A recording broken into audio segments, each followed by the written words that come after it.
All of us have Todos tenemos familiares a quienes amamos que están siendo tentados y probados por las fuerzas aparentemente constantes de Satanás, el destructor, quien desea que todos los hijos de Dios sean miserables. Muchos hemos pasado noches en vela. Hemos intentado rodear con todas las fuerzas del bien a las personas que están en riesgo. Hemos orado por ellos, los hemos amado y les hemos dado el mejor ejemplo que hemos podido. Alma, un sabio profeta de la antigüedad, afrontó pruebas similares. Las personas a las que él guiaba y amaba eran atacadas con frecuencia por un enemigo feroz. Pero aún así, seguían tratando de criar hijos rectos en un mundo de iniquidad. Alma sentía que su única esperanza de victoria era una fuerza que a veces subestimamos y que solemos usar demasiado poco. Él suplicó la ayuda de Dios. Alma sabía que para que Dios pudiera ayudar, aquellos a quienes él lideraba, así como sus adversarios, debían arrepentirse. Por tanto, optó por hacer algo diferente a ir a la batalla. El libro de Mormón lo describe así.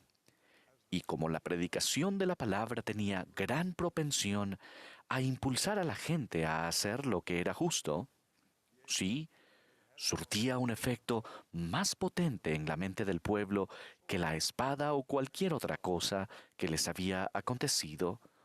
Por tanto, Alma consideró prudente que pusieran a prueba la virtud de la palabra de Dios. La palabra de Dios es la doctrina que enseñaron Jesucristo y sus profetas. Alma sabía que las palabras de la doctrina tenían gran poder. En la sección 18 de Doctrina y Convenios, el Señor reveló el fundamento de su doctrina. Porque he aquí, mando a todos los hombres en todas partes que se arrepientan, porque he aquí el Señor vuestro Redentor padeció la muerte en la carne. Por tanto, sufrió el dolor de todos los hombres, a fin de que todo hombre pudiese arrepentirse y venir a Él. Y ha resucitado de entre los muertos, para traer a todos los hombres a Él mediante las condiciones del arrepentimiento. Y os postraréis y adoraréis al Padre en mi nombre.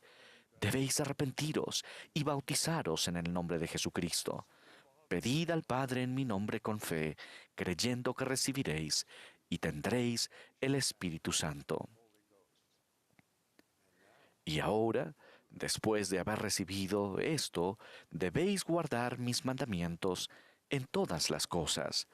Tomad sobre vosotros el nombre de Cristo y declarad la verdad con solemnidad. Y cuantos se arrepientan y se bauticen en mi nombre, el cual es Jesucristo, y perseveren hasta el fin, tales serán salvos. En esos pocos pasajes, el Salvador nos da el ejemplo perfecto de cómo debemos enseñar su doctrina. Esta doctrina es que la fe en el Señor Jesucristo, el arrepentimiento, el bautismo, el don del Espíritu Santo y el perseverar hasta el fin bendicen a todos los hijos de Dios. Al enseñar esos principios a nuestros seres queridos, el Espíritu Santo nos ayudará a conocer la verdad. Debido a que necesitamos los susurros del Espíritu Santo, debemos evitar la especulación o la interpretación personal que vaya más allá de enseñar la doctrina verdadera. Eso puede ser difícil de hacer cuando amas a la persona en la que estás tratando de influir. Puede que él o ella haya ignorado la doctrina que se les ha enseñado. Probar con algo nuevo o sensacional resulta tentador. Pero el Espíritu Santo revelará el Espíritu de verdad solo si somos prudentes y cuidadosos de no ir más allá de enseñar la doctrina verdadera. Una de las formas más seguras de evitar incluso un mínimo acercamiento a la falsa doctrina es elegir enseñar con sencillez. Eso nos coloca en zona segura y perdemos poco. Enseñar con sencillez nos permite compartir la doctrina de salvación desde muy temprano, cuando los niños son inmunes a las tentaciones del impostor, que más tarde confrontarán, mucho antes de que las verdades que necesitan aprender sean ahogadas por el ruido de las redes sociales, los compañeros y sus propias luchas personales. Debemos aprovechar toda oportunidad de compartir las enseñanzas de Jesucristo con los niños. Esos momentos de enseñanza son preciosos y son muy pocos comparados con los esfuerzos incesantes de las fuerzas opositoras. Por cada hora que se usa para inculcar doctrina en la vida de un niño, hay incontables horas de oposición llenas de mensajes e imágenes que desafían o ignoran estas verdades salvadoras. Algunos de ustedes tal vez se pregunten si no sería mejor acercarse más a sus hijos por medio de la diversión simplemente. O quizás se pregunten si su hijo podría sentirse abrumado por sus enseñanzas. En vez de ello, deberíamos considerar, con tan poco tiempo y tan pocas oportunidades, ¿qué palabras de doctrina puedo compartir que los fortalezcan contra los inevitables desafíos a su fe? Las palabras que les compartan hoy podrían ser las que ellos se lleven consigo, y el día de hoy pasará pronto. Siempre he admirado la devoción que tenía mi bisabuela Mary Bomelli por compartir la doctrina de Jesucristo. Los misioneros enseñaron a su familia en Suiza cuando ella tenía 24 años. Después de ser bautizada, Mary deseó unirse a los santos en Estados Unidos, así que viajó de Suiza a Berlín y encontró trabajo con una mujer que la empleó para fabricar telas para la ropa de la familia.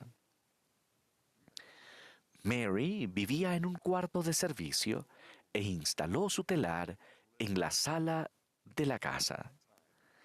En ese entonces era ilegal en Berlín enseñar la doctrina de la Iglesia de Jesucristo de los Santos de los Últimos Días.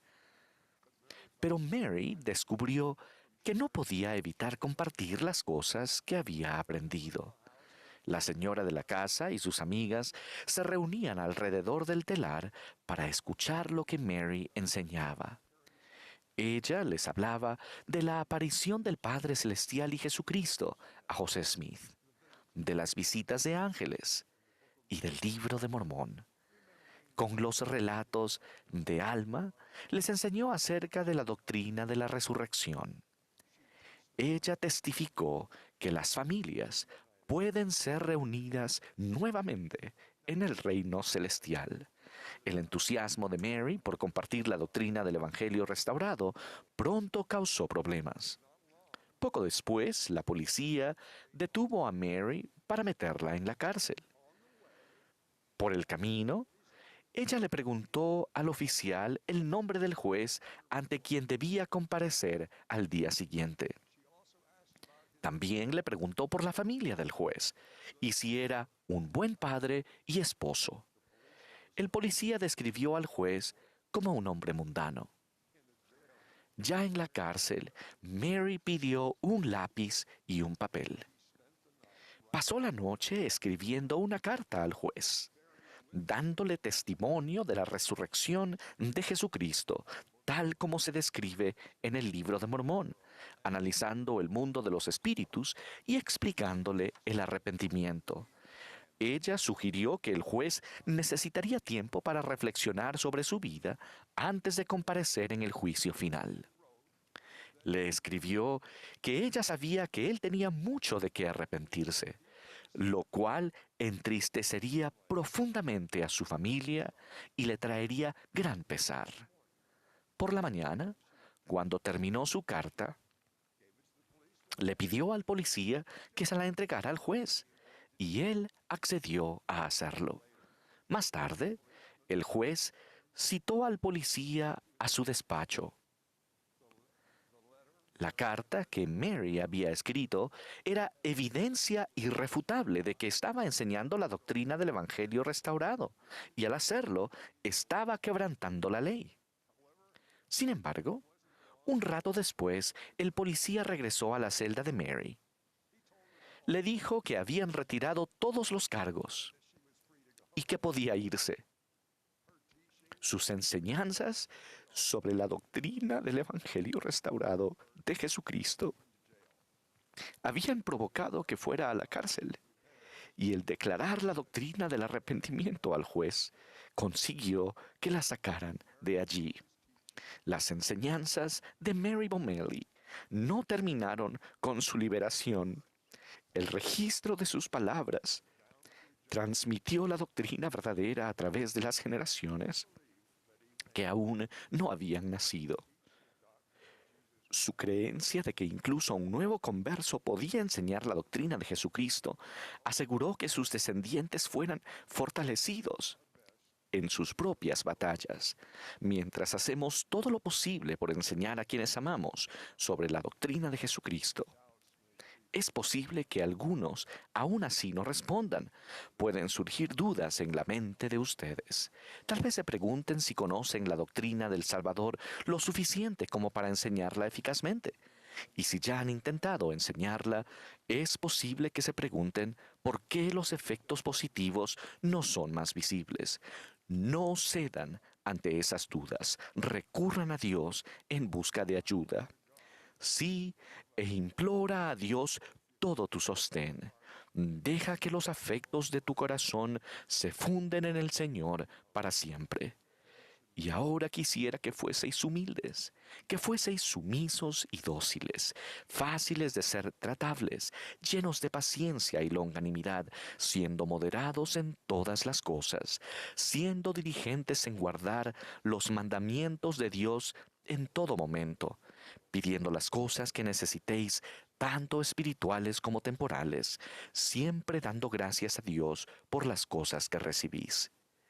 Si oran, si se dirigen a Dios, si le suplican para recibir la ayuda que necesitan para su ser querido, y si le agradecen no solo su ayuda, sino la paciencia y la mansedumbre que resultan de no recibir lo que desean de inmediato, o tal vez nunca, entonces les prometo que se acercarán más a Él. Llegarán a ser diligentes y longánimos, y entonces podrán saber que han hecho todo lo posible para ayudar a quienes aman y por quienes oran a sortear los intentos de Satanás de desviarlos. Pero los que esperan en Jehová tendrán nuevas fuerzas, levantarán las alas como águilas, correrán y no se cansarán, caminarán y no se fatigarán. Podemos hallar esperanza en los relatos de las familias en las Escrituras. Leemos de personas que se apartaron de lo que se les había enseñado o que lucharon con Dios para obtener el perdón, como Alma e Hijo, los hijos de Mosía y Enós. En sus momentos de crisis, ellos recordaron las palabras de sus padres, las palabras de la doctrina de Jesucristo, y Él recordarlas lo salvó. Las enseñanzas que impartan de esa doctrina sagrada se recordará. Doy testimonio de la sagrada obra de enseñar a los hijos del Padre Celestial la sencilla doctrina de Jesucristo, la cual nos permite ser limpios espiritualmente y ser finalmente recibidos en la presencia de Dios para vivir con Él y con su Hijo en gloria para siempre y en familias, en el nombre de Jesucristo. Amén.